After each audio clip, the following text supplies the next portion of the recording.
Oh, hey, what's going on, everybody? Wanted to quickly encourage you guys with this video. A lot of people right now are discouraged because they feel isolated. They feel like they are alone. They feel like the churches that they're a part of, the community, the family, the friends that you had around you and you still have, but you feel like there's a divide. You feel like they're not supporting you. You feel like you're distant from them. And I've talked about confrontation that you would have. I talked about a division. I talked about a lot of different things in the political space, the social space, in your values and your views that is quite frankly dividing a lot of people. And I want to give you guys this word of encouragement because in the Bible, oftentimes God, or rather Christ, will take people. He will take his disciples. He will call out people that he's healing, and he will take them aside privately. And there are many instances of this where in Luke 13:31 or in Matthew 20:17, Mark 7:33, you can look these up. But they all say roughly the same thing about he took them aside privately. He took them away from the crowds, or he pulled them aside, or something to that degree. And specifically in Mark 6:31, it says, "Come ye yourselves apart into a desert place and rest a while."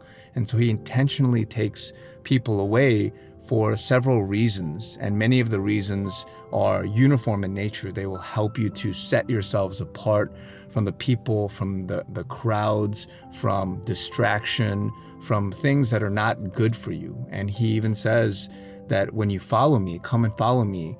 And when you do that, you have to let go of all these things, right? You have to let go of your worldly things, leave your father and mother, things like that. And so oftentimes Christ will take you away intentionally, and he will put you in a place of isolation, in a place of seeming loneliness, apart from the world, apart from the things that you're close to, apart from your community, in order for you to rest, like it says in Mark 6:31, or for you to be removed from distraction, removed from things that are limiting you from your calling, from your destiny, and from your next level, your next upgrade in life, because you're not going to be able to get to that place unless you let go. You're not going to be able to move forward and realize something, to have an epiphany, to have a realization, to have a character a growth, to have a life lesson, unless you are set apart. And so Christ will do that for you. And don't be alarmed. Don't be worried when you feel like you're totally distant from something that you've been previously close to. You've been totally distant from your family and your friends. You feel like some issue is dividing you. You feel like you've been excommunicated. You feel like you've been pushed out, that you've been isolated, shuddered, and things like that, because it is intentional. And Christ may not make it seem that obvious to you. He might not tell you directly, hey, I'm isolating you for a time from these people or from these things, because he will, if he does that, then it's going to ruin what it is the future would hold for you, and how you would learn something, and how you would come to a realization through that. And so I want to encourage a lot of you guys right now, because many of you are discouraged. Many of you feel confused. You feel isolated. You don't know how to make sense of your current situation, whatever that is, whatever personal endeavor, personal issue you're going through.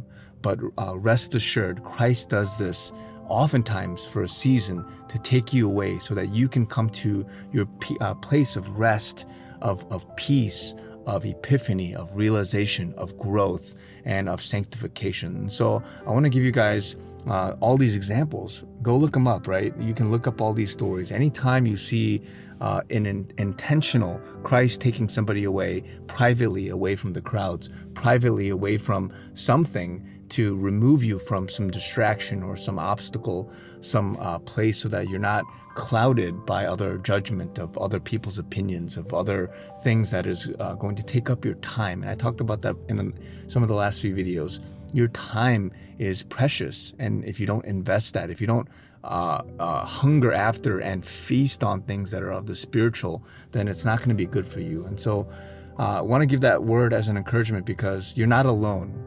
Specifically and most obviously, you're not alone because Christ is there for you, but you're not alone because other people in this world, in whatever timetable or circumstance or whatever thing they're going through the same thing. It may not be the exact same circumstance, but them being removed from something that you were previously close to, that you previously had some connection with, that you feel like you're called to, even if it's your husband or your wife or your closest relatives. There's going to be a season for you to have a chasm, a gap, for you to be alone for whatever reason that God is allowing you to be trained and to be honed and to be molded after Christ for. And so just be encouraged by that, because it's necessary, it's needed for you to move to the next place, to the next level, and for your growth and for your sanctification. So God bless you guys. I'll talk to you guys very soon.